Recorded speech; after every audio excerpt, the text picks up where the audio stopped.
হচ্ছে যেন মানালিকে ভগবান অ্যান্টার্কটিকা বানানোর মুডে আছে।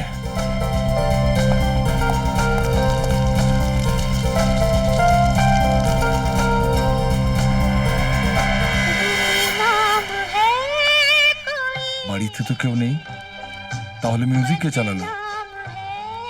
অপূর্ব, মায়া, গৌতম, অপূর্ব, মায়া, গৌতম।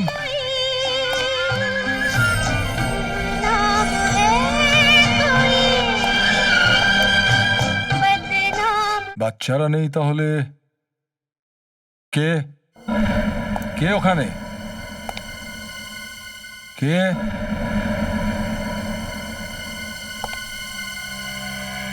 কে ওখানে?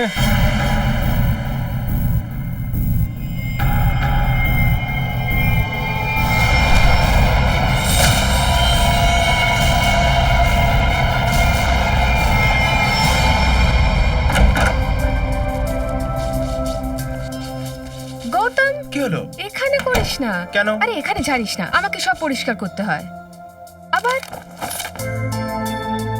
আজকে তোকে এমন আরে ঝাড়বো না। তোরা ঝগড়াঝাটি বন্ধ কর, বাবা ঘরেতেই আছে। ভালোই হলো, এবার আমি বাবাকে গৌতমের নামে নালিশ করছি। বাবা দেখো না একে, বলকে। আরে পুরো ঘর নোংরা করছে। বাবা, বাবা, বাবা, বাবা, বাবা, বাবা, বাবা,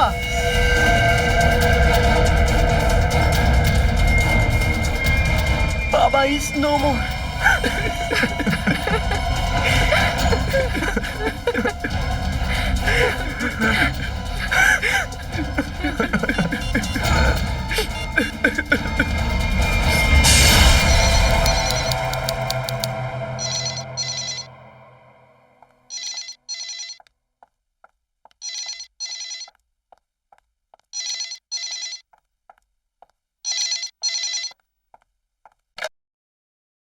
হ্যালো, হ্যাঁ ওরা এসে গেছে, আর যে কোনো সময় ওরা বাড়িতে পৌঁছে যাবে। ঠিক আছে।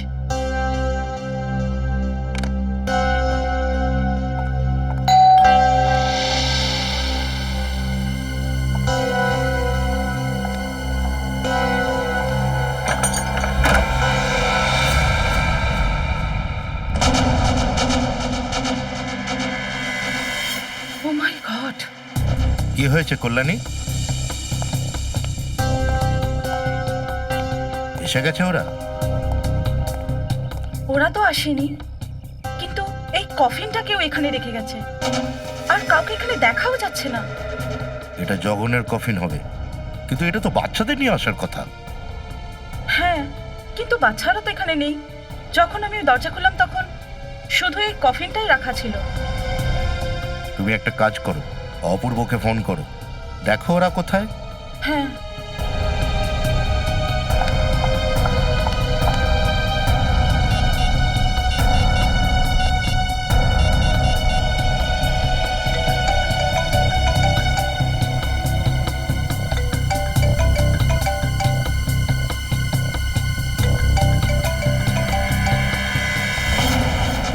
আওয়াজটা তো এখান থেকে আসছে। কফিনের ভেতর থেকে আওয়াজ আসছে।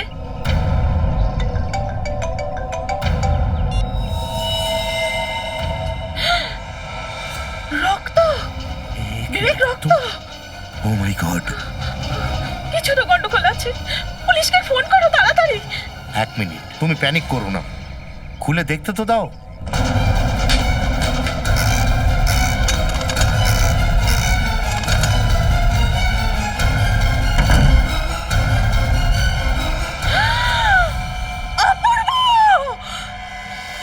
অপূর্ব!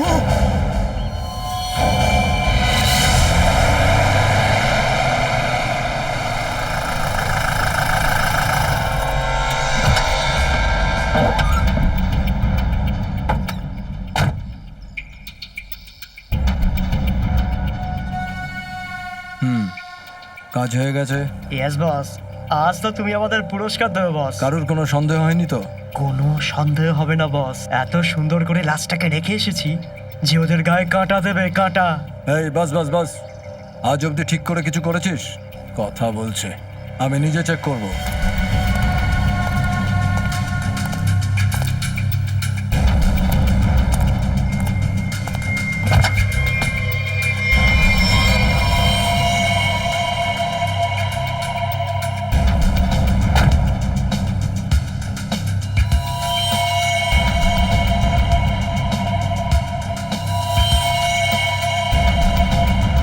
আবেই, কি হয়েছে বস? আমার ভাগ্য খারাপ ছিল যে তোর মতো অপদার্থকে আমি কাজে রেখেছি। এমন কি করলাম বস? এই এই এই এই এটা তো ঠিকঠাক করা কাজ? হ্যাঁ, লাশ গায়েব করতে গিয়েছিলি না লেজ লাগাতে গিয়েছিলি তুই? লেজ? আবে পুরো রাস্তাতে তুই রক্তের ফোঁটা ফেলে এসছিস। সিআইডির লোকজন এই রক্ত দেখে আমাদের কাছে এসে পৌঁছবে। আরে তোকে কতবার বলেছি যে লাশ গায়েব করার পর পরিষ্কারের দিকে ভালো করে নজর রাখিস? বলেছিলাম না? একবার বললে তোর মাথায় কথা ঢোকে না? কথা বলছে আবার। এখন কি করবো কি বস? করবি? আমি বলছি তোকে, দাঁড়া। মনে তো হয় তোর রক্ত রাস্তাতে ঝরিয়ে দিই। এই ওই ওই, আমার মুখ কি দেখছিস? এই এই আপদটা গায়েব কর আর পরিষ্কার কর। ঠিক আছে বস। এই চল চল। হ্যাঁ, বস, চল। নিজেরাও মরবে, আমাকেও মারবে। চল।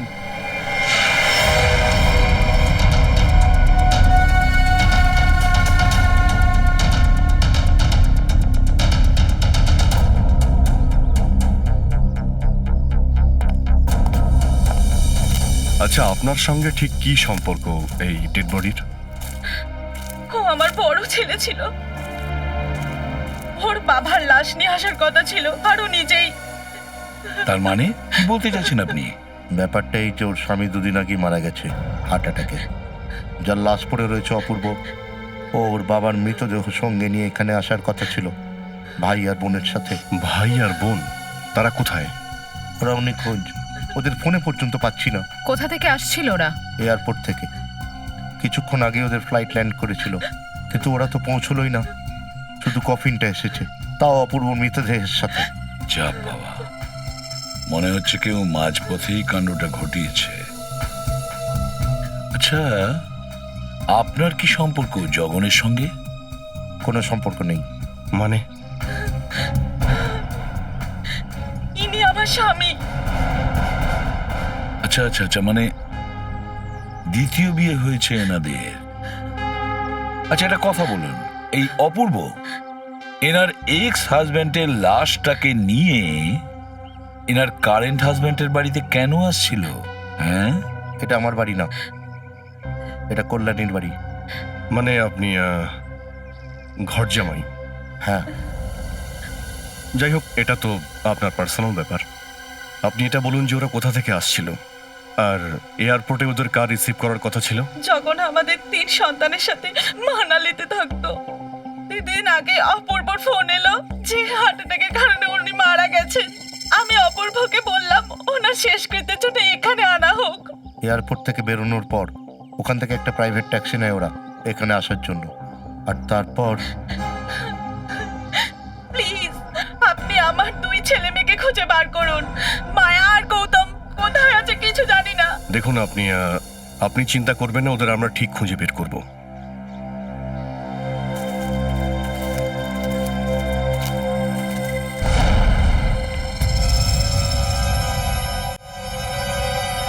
অভিজিৎ, এই দেখো, রক্তের রেলগাড়ি মনে হচ্ছে।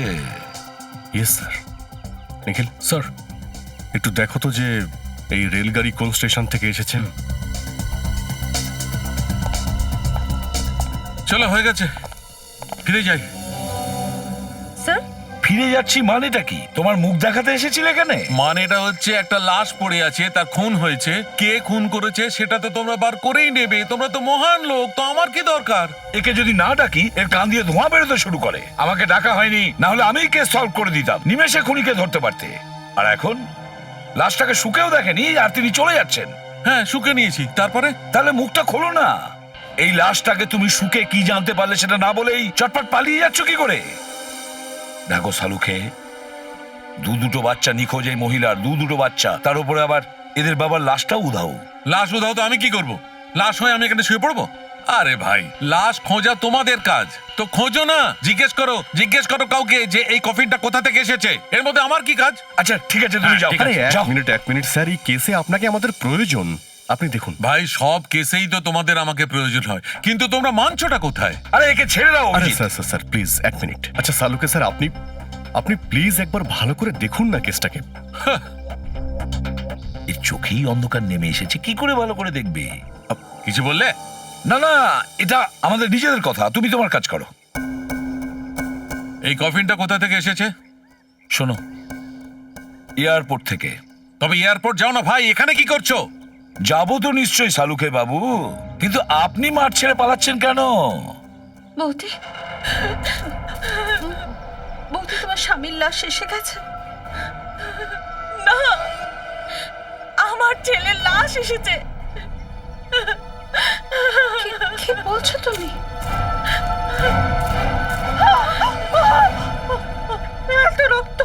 এত রক্ত কোথা থেকে আসছে? আমার বড্ড ভয় করে রক্তে। শান্তন প্লিজ। এত রক্ত এই জন্যই বেরোচ্ছে কারণ এনার খুন হয়েছে।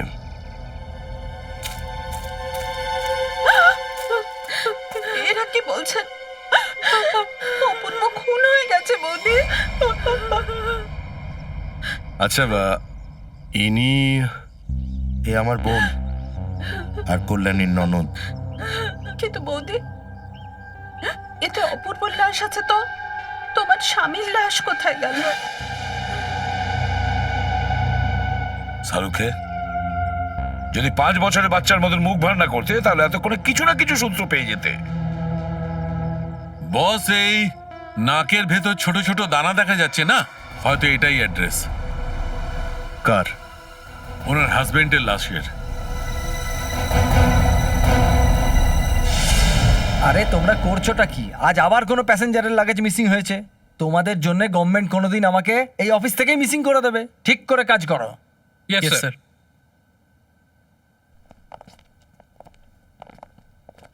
স্যার, আপনাদেরও কি কোনো কিছু মিসিং হয়েছে?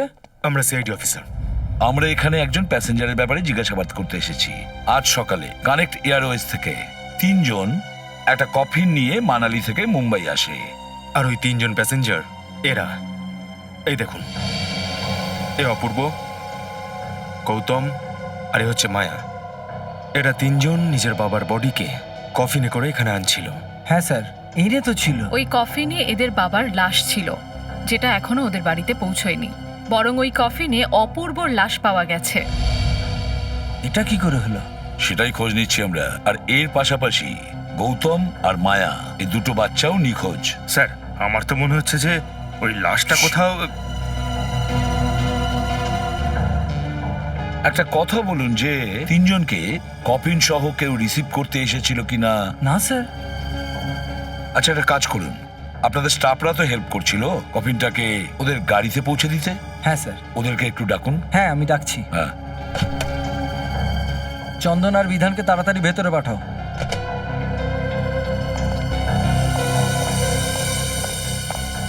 কি হয়েছে স্যার? আজ সকালে কানেক্ট এয়ারওয়েজে কফিন এসেছিল। হ্যাঁ স্যার। ওই ব্যাপারে সিআইডি তোমাদের কিছু জিজ্ঞেস করবে। সিআইডি? স্যার, আমরা কিচ্ছু করিনি স্যার, আমরা তো শুধু কাজ করছিলাম স্যার। ওই কফিনটাকে শুধু গাড়িতে তুলেছিলাম স্যার। এক মিনিট, তোমরা কোনো গোলমাল করনি। এটুকু বলো যে যখন ওই কফিনটাকে এখান থেকে ওই গাড়ি পর্যন্ত নিয়ে যাচ্ছিলে, ওইটুকু সময়ের মধ্যে কেউ কি দেখা করতে এসেছিল বা অন্য কিছু সেরকম কিছু ঘটেছিল কি? হ্যাঁ স্যার, আমরা ওই 3 জনকে নিয়ে যখন এখান থেকে বেরোচ্ছিলাম, ওদের মধ্যে যে মেয়েটা ছিল না, ওর একটা ফোন এলো। জানি না কি কথা হলো, তারপর হঠাৎ করেই বলল পার্কিং এ নীল ভ্যান দাঁড়িয়ে আছে, এই কফিন ওখানে নিয়ে যাও। আচ্ছা, ভ্যানের ড্রাইভারকে দেখেছিলে তুমি? না স্যার, ভ্যানের ড্রাইভারকে তো দেখিনি, কিন্তু স্যার ভ্যানের নাম্বারটা আমার মনে আছে। গুড, নাম্বারটা বলো। XY02 হ্যাঁ। 6813। সচিন, খোঁজ নাও ওই নীল রঙের ভ্যানটার। অপূর্ব, গৌতম আর মায়া, 3টে বাচ্চা, তাদের বাবা জগনের লাশটাকে নিয়ে মানালি থেকে মুম্বাই আসে। লাশটাকে কফিনে নিয়ে আসে বাই এয়ার। মুম্বাই পৌঁছে নিজের মাকে ফোন করে ওরা বলে যে ওরা মুম্বাই পৌঁছে গেছে, আর এর সঙ্গে ওই কফিনটাও। কিন্তু ওই কফিনটা যখন ওর মায়ের বাড়িতে এসে পৌঁছয়, তখন ওই কফিন থেকে বেরোয় বড় ছেলে অপূর্বর লাশ, জগনের লাশ উধাও, আর তার সাথে সাথে গৌতম আর মায়া, দুটো বাচ্চাও নিখোঁজ। তিনজনই নিখোঁজ। স্যার হতে পারে যে ওরা যে ভ্যানে লাশটা নিয়ে যাচ্ছিল আর ওই ভ্যানটা কোথাও দাঁড়িয়ে যায় আর সেখানেই কিছু একটা হয়। আর সেই কারণেই ওই ড্রাইভারটাকে আমাদের খুব দরকার। ওই ড্রাইভার কে ছিল, ওই গাড়িটার সমস্ত ডিটেলস দরকার আমাদের। স্যার ভ্যানের রেজিস্ট্রেশন নাম্বার থেকে আমি তার মালিকের খোঁজ পেয়েছি। তারপরে স্যার মালিকের কথা মতো ভ্যানটা নাকি কিছুদিন আগেই চুরি হয়ে গেছিল। যা বাবা, স্যার তার মানে এবার গৌতম আর মায়ার প্রাণ সংশয় রয়েছে। খুব ভেবে চিন্তে প্ল্যান করেছে, বিপজ্জনক প্ল্যানিং করেছে। দেখা যাক কি হলো। সালুকে কিছু পেলে? হ্যাঁ বস, এই দেখো, এই মাটি কফিনের নিচে লেগেছিল। এই মাটিতেই আছে কফিনের ঠিকানা। মাটিতে ঠিকানা? আমরা তো দেখতে পেলাম না। সেই জন্য সালুখের চোখটা চাই। সালুকে কফিনের ঠিকানা তো আমরা বের করবই, কিন্তু অপূর্বর লাশ এই কফিনে কিভাবে এলো সেটা অপূর্ব না কি বলবে বস।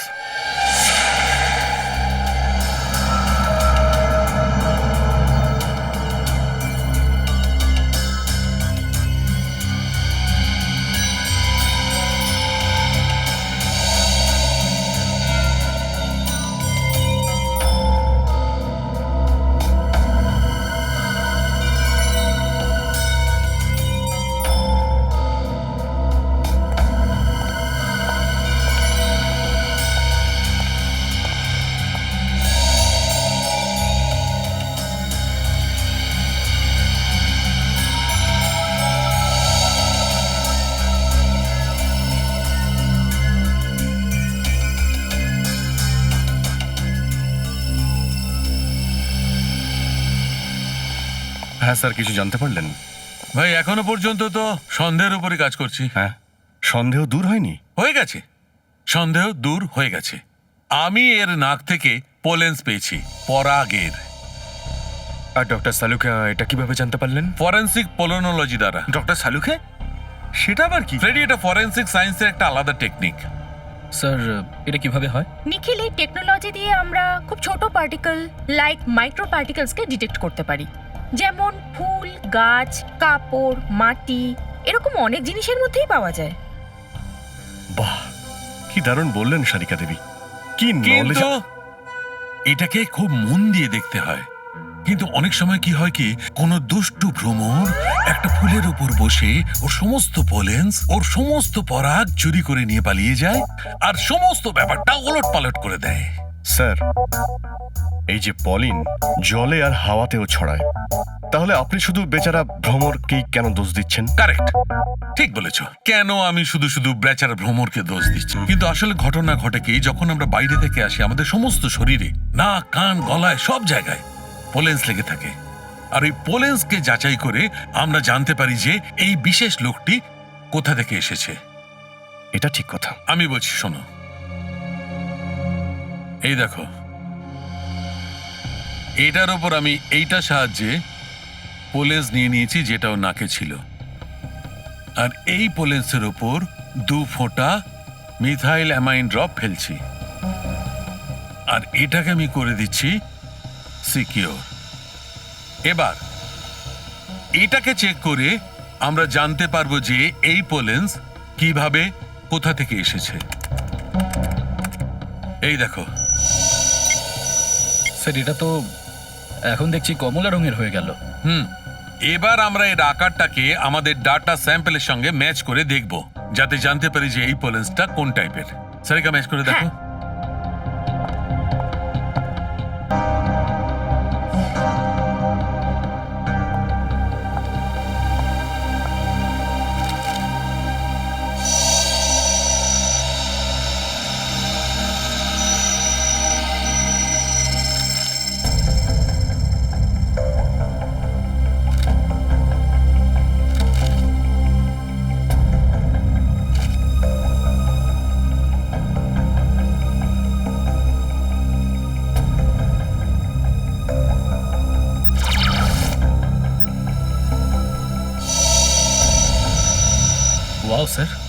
এটা তো পোল্যান্ডের পুরো লাইব্রেরি। হুম, এই পোল্যান্ড কোথায় জন্ম নিয়েছে, পৃথিবীতে কোথায় কোথায় পাওয়া যায়, পুরো ডিটেল রয়েছে এখানে। ফরেনসিক সায়েন্সের এই টেকনিকের কারণেই ক্রাইম স্পট খুঁজে বার করাটা খুব সহজ হয়ে গেছে। পেয়ে গেছি ম্যাচ।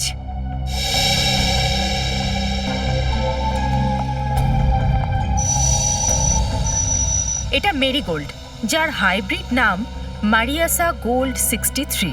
এই ভ্যারাইটি সারা বছর ফোটে আর ধানি খেতে পাওয়া যায়। ধানি ক্ষেত, যাক এটা তো জানতে পারা গেল যে খুন কোথায় হয়েছে। স্যার এটাই হচ্ছে ওই জায়গাটা। ওই ভ্যানটা এখানেই আনা হয়েছিল। এখানে টায়ারের দাগ তো দেখা যাচ্ছে।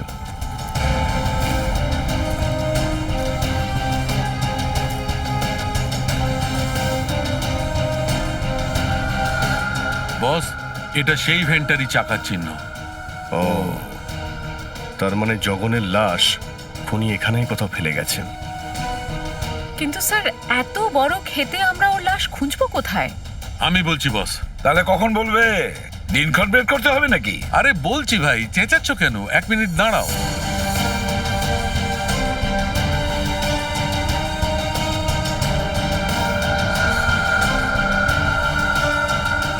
এই দেখো, আমি ফুলটার পোলেনটা বার করেছি। আমি এটা যেই দিকে ওড়াবো, এটা উড়ে যেদিকে যাবে ভেবে নাও খুনটাও ওদিকেই হয়েছে। কিন্তু স্যার এখানে তো সেরকম হাওয়াই দিচ্ছে না, আমরা এটা কি করে জানতে পারবো যে হাওয়াটা কোন ডিরেকশনে দিচ্ছে? এই মোড়কটা বলবে। মোড়ক? হ্যাঁ নিখিল, মোরগ। এই মোরগটা দেখছো না? কৃষকরা নিজেদের ক্ষেতে প্রায়ই লাগিয়ে থাকে। এটাকে দেখেই জানা যায় হাওয়া কোন ডাইরেকশনে আছে। হাওয়ার ডাইরেকশনের দিকেই মোরগটা মুখ করে থাকে। আর এটা দাঁড় করানোর জন্য সার ছড়াতে সুবিধা হয় হাওয়ার অনুযায়ী। স্যার ওই দিকটা কি দেখি স্যার? হ্যাঁ চলো, দেখো তো একটু আশেপাশে কিছু পাওয়া যায় কিনা। স্যার, হ্যাঁ স্যার ওখানে তো কেউ শুয়ে রয়েছে। চলো তো গিয়ে দেখি।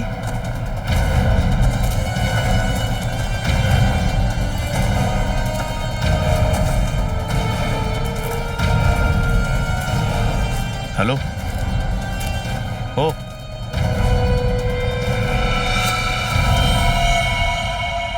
স্যার, এ তো জগন।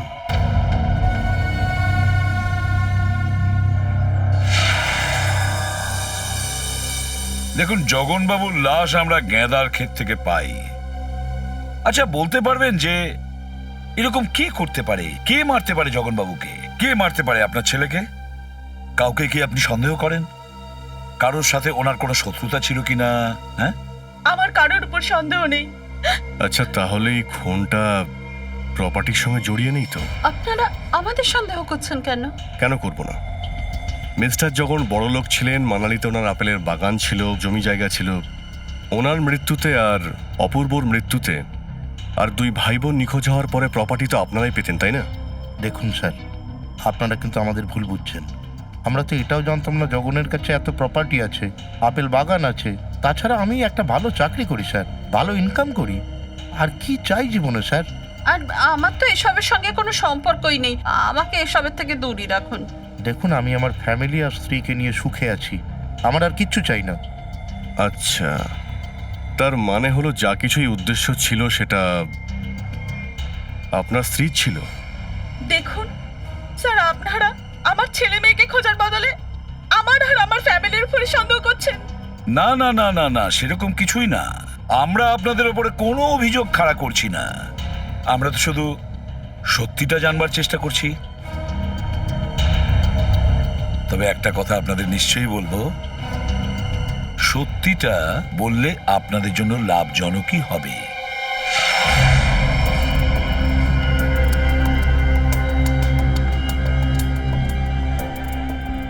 সারিকা, এই কফিনটার নিচের দিকে যে ধরনের টানা হাজরার চিহ্ন দেখা যাচ্ছে না, তাতে মনে হচ্ছে এই কফিনটাকে অনেক দূর পর্যন্ত টেনে নিয়ে যাওয়া হয়েছে।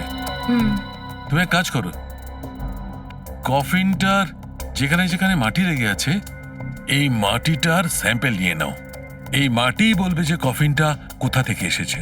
কিন্তু স্যার খুন কোথায় হয়েছে সেটা তো আমরা জানতে পেরে গেছি, তাই না? হ্যাঁ সারিকা, সেটা জানা গেছে, কিন্তু ওই ভ্যানের ব্যাপারে এখন আমরা কিচ্ছু জানি না। যেই ভ্যানটায় এই খুনটা হয়েছে, যে ভ্যান থেকে লাশ উদা হয়ে গেছে, সে ব্যাপার আমরা কিচ্ছু জানি না। একটা কাজ করো, এই মাটির স্যাম্পল নিয়ে নাও, তারপরে এই মাটিটাকে আমরা মুম্বাইয়ের সয়েল ম্যাপের সঙ্গে ম্যাচ করে দেখব। কিন্তু স্যার মুম্বাইয়ের সয়েল ম্যাপে কোন মাটি কতটা ছড়িয়ে আছে এটা আমরা ঠিক কিভাবে জানতে পারবো? You trust me? অফকোর্স। তবে স্যাম্পল নিয়ে নাও, জানা যাবে, বিলিভ মি।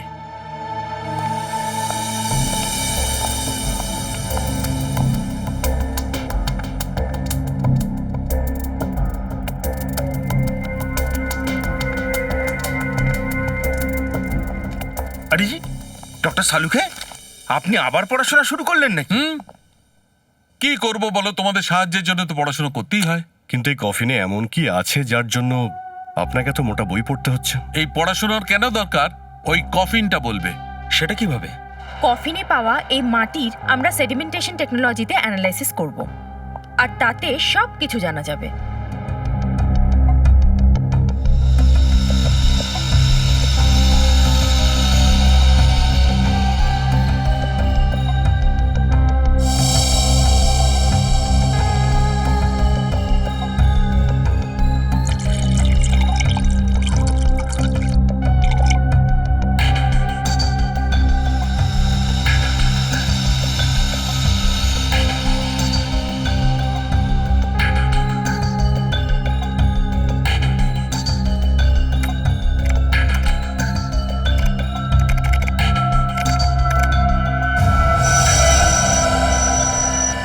এই দেখুন,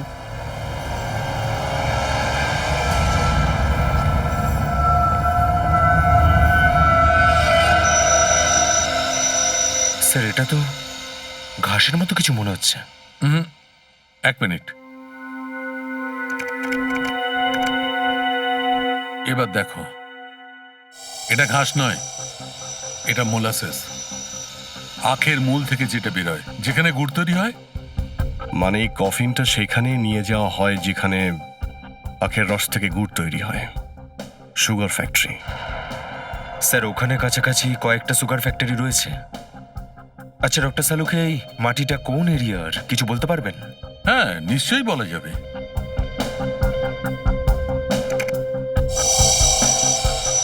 এই মাটিতে 40% স্যান্ড আছে। আর এতটা স্যান্ড পার্সেন্টেজ ওলা মাটি মুম্বাইয়ের বাইরে যেসব এলাকায় আখ চাষ হয় প্রায় 30 কিলোমিটার দূরে পাওয়া যায়। আর হ্যাঁ, এই মাটি বেশি স্যান্ড আর বেশি আয়রন থাকার কারণে কালো দেখায়। সচিন, খোঁজ নিয়ে দেখো যে ওই এরিয়াতে সুগার মিল আছে কিনা।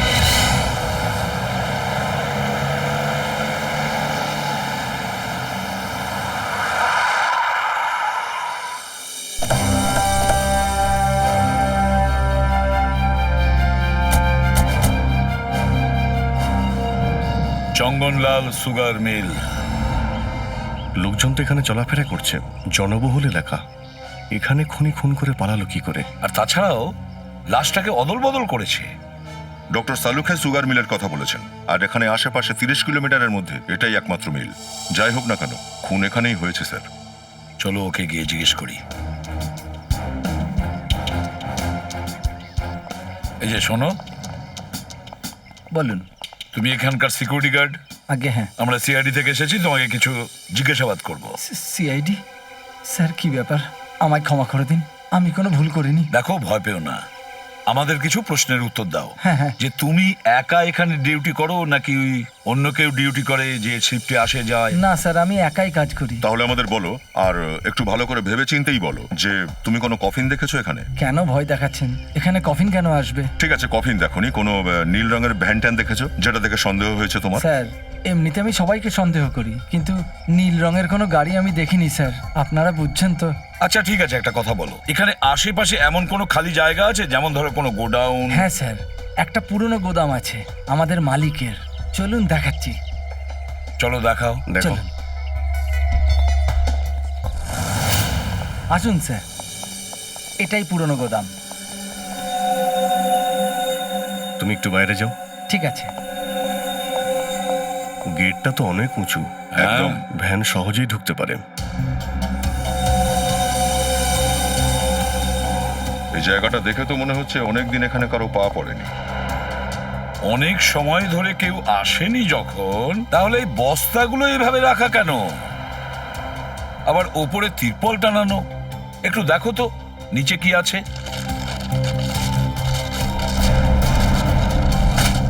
এই দেখতে পাচ্ছ,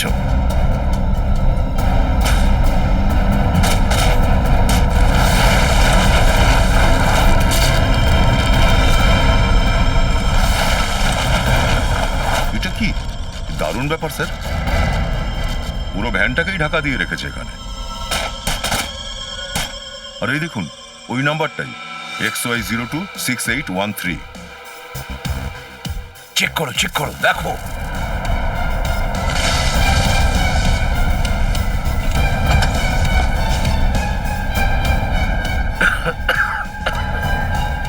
মাই গড, এত রক্ত! মনে হচ্ছে 24 ঘন্টা হয়ে গেছে। অভিজিৎ লাশটা এই ভ্যানে করে নিয়ে গিয়েছিল। একটা কাজ করি, পুরো ভ্যানটাকেই আমরা ফরেন্সিক ল্যাবে পাঠিয়ে দিই।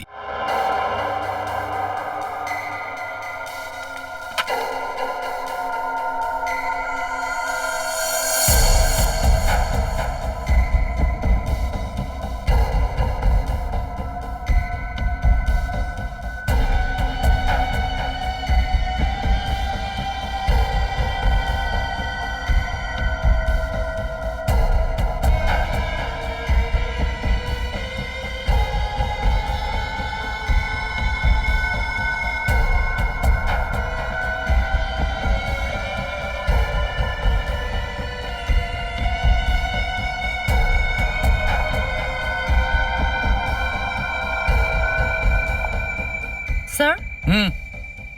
পেলেন কিছু? হ্যাঁ সারিকা, পেয়েছি তো অনেক কিছুই। যা পাওয়া গেছে তা দিয়ে খুনিকে শাস্তি হয়তো দেওয়া যাবে, কিন্তু বাচ্চাদের কাছে পৌঁছানো যাবে না। স্যার, সময় খুব কম আমাদের হাতে। যদি বাচ্চাদের না সারিকা, ওই বাচ্চাদের কিচ্ছু হতে দেব না। কিন্তু সবার আগে আমাদের এইটা জানতে হবে যে গ্যারেজে ডাম্প হওয়ার আগে এই ভ্যানটা শেষবার কোথায় গিয়েছিল। কিন্তু এটা কি করে জানতে পারবো আমরা? আমরা পুরো ভ্যানটা খুঁজে দেখেছি। তুমি সেই প্রবাদটা শুনেছো, কোন জেন্টলম্যানকে চিনতে হলে সবার আগে তার জুতোর দিকে তাকাও। আমরাও এই গাড়িটার জুতোর দিকে দেখব। মানে এটা পরিষ্কার সারিকা, ভেরি সিম্পল। আমরা এই ভ্যানটার টায়ারগুলো চেক করব। সারিকা, এই ভ্যানটা যেখান থেকে ঘুরে আসুক না কেন, ওই জায়গার মাটি নিশ্চয়ই ওই টায়ারে লেগে থাকবে, আর সেটাই জানাবে যে ভ্যানটা কোথা থেকে এসেছে। Correct. ইয়েস। হ্যাঁ,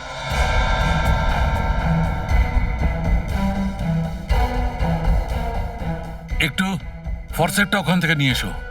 হ্যাঁ স্যার, এক্ষুনি দিচ্ছি।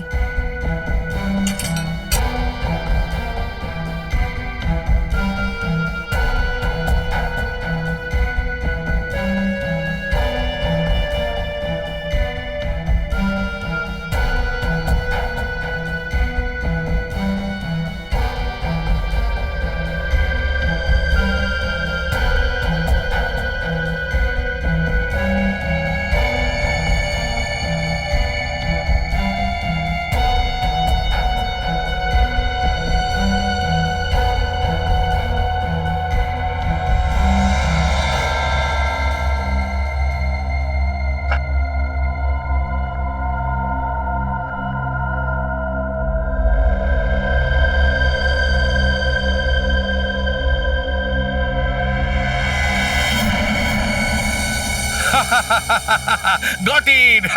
স্যার, কি পেয়েছেন আপনি? স্যার, বলুন না কি পেয়েছেন। হ্যালো। হ্যাঁ অভিজিৎ। ওই ভ্যানের মধ্যে কোনো এভিডেন্স পেলেন? হ্যাঁ, পাওয়া তো গেছে, কিন্তু আমি জানি না কি পাওয়া গেছে। স্যার কিছু বলতেই চাইছেন না।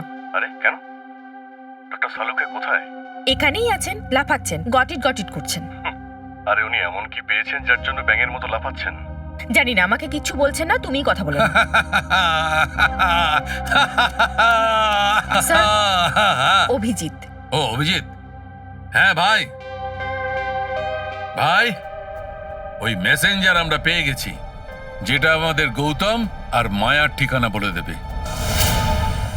কি সাদা রঙের অ্যারো আঁকা আছে গাছের ওপরে?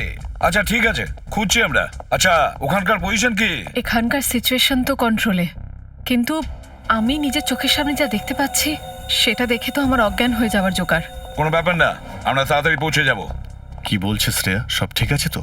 বলছে যে ওখানকার দৃশ্যটা এমনই, মাটি সরে যাবে পায়ের তলা থেকে। স্যার আমাদের তাড়াতাড়ি ওখানে গিয়ে পৌঁছতে হবে, ওখানে লোকজন কম আছে, করোনা হাত থেকে পালিয়ে যায়। আপনারা কেউ বলবেন কি হচ্ছে? কেমন আছে আমার বাচ্চারা? ঠিক আছে তো? প্লিজ কিছু বলুন। ম্যাডাম একটু ধৈর্য ধরুন, সবকিছুই জানতে পারবেন। কিছু তো বলেছেন ফোনে উনি? আমাদের ছেলে মেয়েকে খুঁজে পেয়েছেন কি পাননি কিছু তো জানাবেন। দেখুন, শোনা কথা বলে এখন কোনো লাভ নেই, যা কিছু ঘটেছে ওখানে গেলেই জানতে পারা যাবে। আরে জানবো তো তখন, যখন ওখানে পৌঁছবো। বাঘ ভাল্লুক চিতা যদি জেনে যায় না আমরা এখানে আছি, তাহলে কেউ আর আমাদের খুঁজে পাবে না। আপনি ভয় পাবেন না প্রীতি দেবী, আজকাল মানুষ জানোয়ারের থেকেও বেশি হিংস্র হয়ে গেছে। এমনও হতে পারে যে ওরাই আপনাকে দেখে পালালো। ওরা চেঁচামেচি একদম পছন্দ করে না, আপনি চুপ করুন। কি? এক মিনিট, ওই দেখো শ্রেয়া, ওই অ্যারো লাগানো গাছটা পেয়ে গেছি। স্যার, ওই গাছটা থেকে ডান দিকে এসে 200 মিটার সোজা চলে আসুন। 200 মিটার রাইট সাইডে। চলো তাড়াতাড়ি চলুন। কেউ কিছু বলবেন? কি হচ্ছে এটা? আমার খুব ভয় করছে। আমার গৌতম আর মায়ার কিছু হয়ে যায়নি তো? ব্যাস, আর হাঁটতে পারছি না, আর আমি যেতে পারছি না। দেখুন, আপনি যদি এখানে দাঁড়িয়ে যান তাহলে ওরা কিন্তু আপনাকে লাঞ্চ বা ডিনার করে ফেলবে। না, আমি আগে যাচ্ছি, আপনারা আমার পেছনে পেছনে আসুন।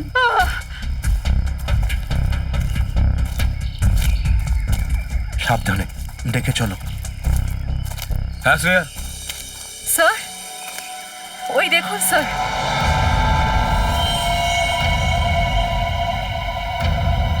মাই গড, তাড়াতাড়ি বাচ্চাদের নামাও। হায় ভগবান, তাড়াতাড়ি করো। এটা কি ধরনের মজা স্যার? যখন দেখলেন ওটা গাছের উপরে বাঁধা তখন ওদের খুললেন না কেন, নিচে নামালেন না কেন? বাঁচান আমার বাচ্চাদের। শ্রেয়া, হ্যাঁ স্যার। স্যার, মায়া ভয় পেও না।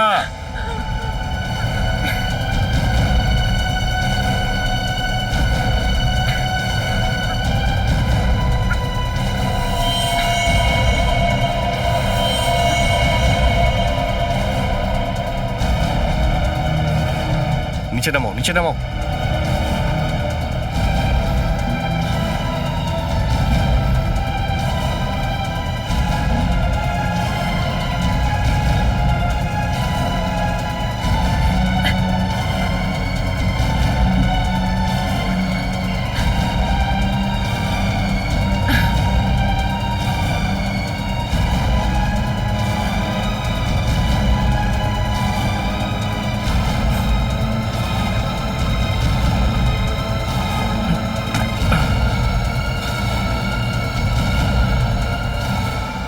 ঠিক আছে তো?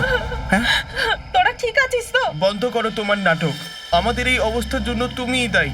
নিজের সন্তান মনে করেন তো আমাদের, কেন নিজের সন্তানদের বিপদের মুখে ঠেলে দিলেন? এই ভাগ্য ভালো সিআইডি টাইমে চলে এসেছে, নয়তো তুমি দাদার মতো আমাদেরও মেরে দিতে। কি শুনছি আমি? ব্যাপারটা কি? বাচ্চারা আপনাদেরকে দোষারোপ করছে। আমি কিছু বুঝতে পারছি না। আমি তো এত ভালোবাসি এদের, আমি কেন এদের মারবো? কথাটা ঠিকই বলেছেন, প্রশ্ন সমীচীন। একজন মা নিজের সন্তানদের সঙ্গে এমন কি করে করতে পারে, তাই না? নিখিল, স্যার,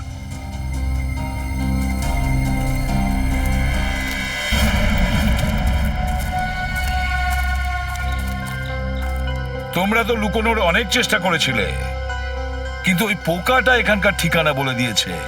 এরা কারা স্যার? আরে ম্যাডাম জিজ্ঞেস করছেন, বলো, নাকি আরো যত্ন করতে হবে? আর কিছু করতে হবে না। দেখুন স্যার, আগে আমায় এমার্জেন্সি ওয়ার্ডে ভর্তি করে দিন। হাড়গুলো থেকে বড় অদ্ভুত অদ্ভুত আওয়াজ হচ্ছে স্যার। আমি দিনের বেলাতেই চাঁদ তারা দেখতে পাচ্ছি স্যার। আমার মনে হচ্ছে আমি আকাশের চুপ! মধ্যে আছি। সত্যিটা বলো তাড়াতাড়ি। কোথায় ভাসিয়ে দিলেন আমাদের? আমি ফাঁসিয়েছি? আমি তো এদের চিনিও না। আপনি না, ওই যে ওই লোকটা। মাথা তো খারাপ হয়ে যায়নি তোমাদের? কি বলছো কি তোমরা? হ্যাঁ, আমি সত্যি আপনি multi talented, husband cum kidnapper cum murderer, all in one. দারুণ ব্যাপার। বিক্রম, তুমি? দাদা, এসব তুমি কেন করেছো? আর কি করবো আমি? ওর 3 ছেলে মেয়ে আমার বুকের ওপর পাথরের মতো বসেছিল। বিক্রম, তুমি বলেছিলে আমার ছেলে মেয়েদের আমার থেকেও বেশি ভালোবাসবে, আর তুমি আমার এক ছেলেকে মেরে দিলে আর বাকি দুজনকে মারার ষড়যন্ত্র করেছিলে। যে উদ্দেশ্যে আমি তোমাকে ফাঁসিয়েছিলাম তার উপরে তুমি জল ঢেলে দিলে। তোমাকে ফাঁসানোর পিছনে আমার একটাই উদ্দেশ্য ছিল, তোমার সম্পত্তি, তোমার টাকা পয়সা। কিন্তু তুমি তোমার সমস্ত সম্পত্তি তোমার বাচ্চাদের নামে করে দিলে। কি করতাম আমি? শুধু তাই নয়, তুমি তোমার আগের স্বামীর সঙ্গে দেখা করতে যেতে। তুমি কখনো ভেবেছো আমার মনের মধ্যে কি হতো? আমি একদিন ডিসাইড করে নিয়েছিলাম যে তোমার থেকে তোমার পুরনো পরিবারকে বিচ্ছিন্ন করে দেবো। আর সেই জন্যই সবার প্রথমে তুমি জগনকে রাস্তা থেকে সরালে কেন? হ্যাঁ, আর সেই কারণে আমি আমার রাস্তা থেকে সবার প্রথমে নিজের প্রথম কাঁটাটাকে সরিয়ে দিলাম। জগনকে মেরে নিজের স্ত্রীকে মিথ্যা বললাম যে আমি মুম্বাইয়ের বাইরে যাচ্ছি। আর একদিন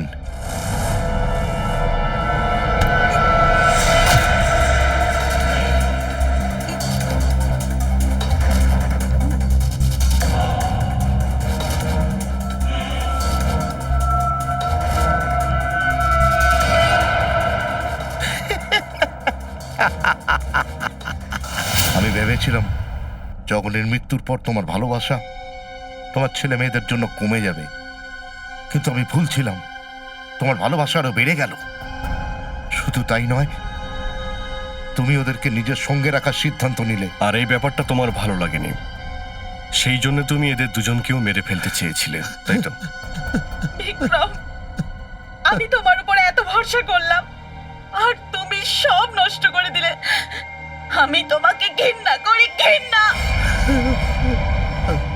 সম্পত্তি পাওয়ার জন্য যে মৃত্যুর খেলা তুমি খেলেছো, তার পরিণতিও মৃত্যু। ফাঁসি হবে তোমার, ফাঁসি।